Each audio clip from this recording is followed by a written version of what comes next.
All right, so let's tackle the next one of my party people. So, can we clearly articulate and tell me what we're looking for here? What's the goal of the problem when we read the question? What is the goal here, everybody? Correct. We are looking for the area. Again, you always want to start with the who, what, when, where, how many, which of the following. So that's going to be right here. What is the area of the fountain in square units? Cool. Sounds good. So we want to know the area of the fountain, and if we read the first sentence, we see that it says a circular fountain. So, my party people, help me out. Actually, never mind, because Charles already put it up there for us because he can read my mind. The formula for area is going to be pi r squared. So, as a reminder, everyone, to find the area of a circle, what do we need to plug in? What, not number, but what idea? What idea do we need to plug in to the formula to make this correct?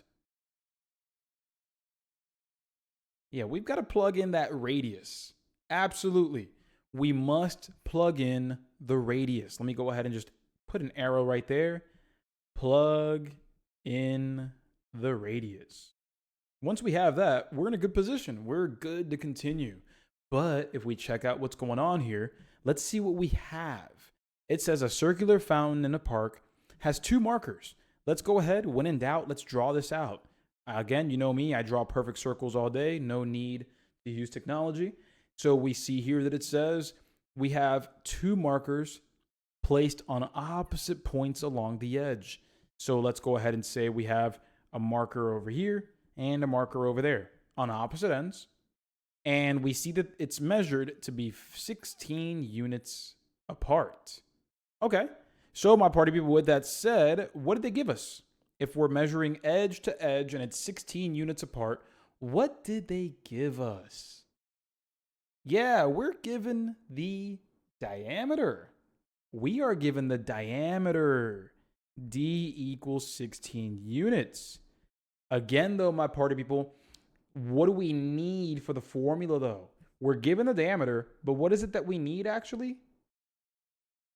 Yeah, we need the radius. So this is where a lot of us, especially those of us who are doing it for the first time, you know, a little bit of that anxiety might creep in, and you'll force your hand. You'll go ahead and try to throw the 16 in there, and you probably got D 256 pi. But this is why it's so important to understand what you're given relative to what you actually need. Because once you realize that you actually need the radius, oh, that's a quick 5 seconds. All we've got to do to get that radius is cut the diameter in half. It's half of 16. My party people, what is half of 16? Right, that's going to be 8, nice and easy. So that radius is going to be 8 units. And this is what we plug in, everybody. Let me grab a different color here. Purple, perfect. So this is what we're going to plug in for the radius. Now that we have that, now we're in a good position. Area equals pi times 8 squared. And 8 squared is going to be 64. So pi times 64 is the same as 64 pi. And there we are, my math party people. And there we go. The correct answer to this one is actually going to be B, 64 pi. So with that said, my party people, with that said, are we, again, understanding more now than ever the importance of using the keywords to verify what you have relative to what you need? Right on. I know a couple of us in the chat box here are, saying their piece. Like, yeah, I know we're going to get tricked here and there. But remember, mistakes aren't problems until you stop trying to learn from those mistakes. So, again, the reason why we got 64 was, hey, if you're looking at this and you see that we're trying to find the area of the circle and you have this formula, that's great. That's perfect. However, when you look at the information, and I'm going to highlight this here, not in red or purple. Let me use green here. It says opposite points along its edge. The two markers are placed on opposite points here and here, and the distance between them is 16 units all the way across. That is diameter. That is diameter, but this says radius. That's the main problem. And so we had to find the radius first so we can plug it in to the right place. And so 8 squared, which is 8 times 8, that is 64. And we are good to go from there. So if we are just given the radius, that's perfect. We can just plug in the radius and have a good day.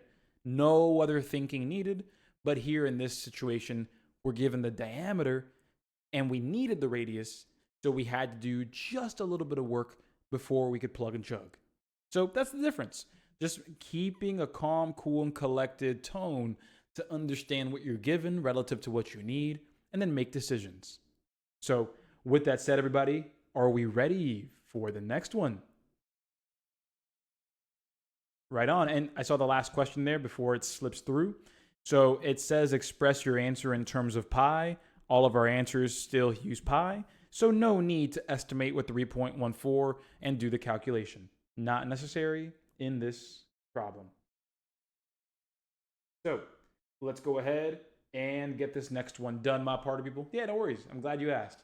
So let's go ahead and get the next one done. Here we go.